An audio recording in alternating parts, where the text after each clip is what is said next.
For years, Tehran has insisted its nuclear activities are for peaceful purposes. But the United States and Israel have long thought otherwise.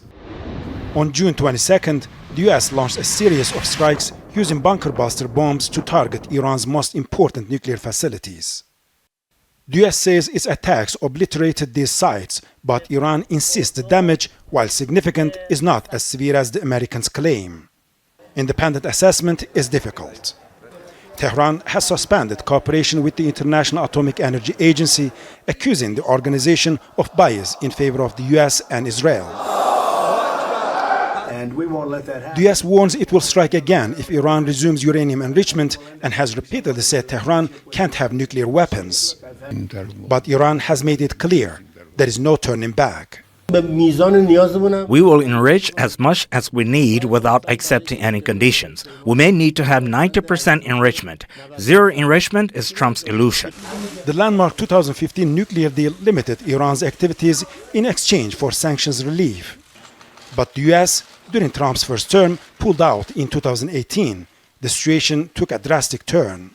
Iran began to ramp up its nuclear capabilities, enriching uranium beyond the limits set in the deal.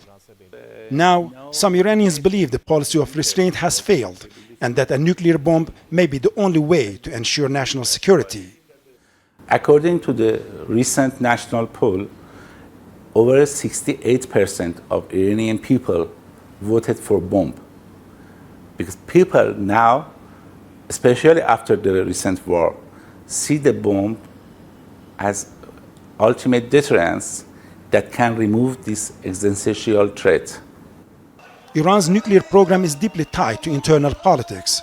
For its leaders, it's about national pride, self-sufficiency, and resistance to foreign influence. Many believe that any concession on their nuclear program could lead to more demands. On June 24th, a fragile ceasefire was agreed between Iran and Israel, but many fear it won't last. As Iran insists on resuming its uranium enrichment and the US warns of further strikes, the region faces a dangerous political deadlock.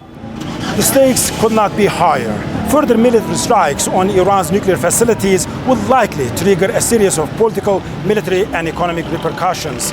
With tensions already running high, experts warn that any misstep could ignite a broader conflict with consequences that extend far beyond the Middle East. Resul, Serdar, Al Jazeera, Tehran.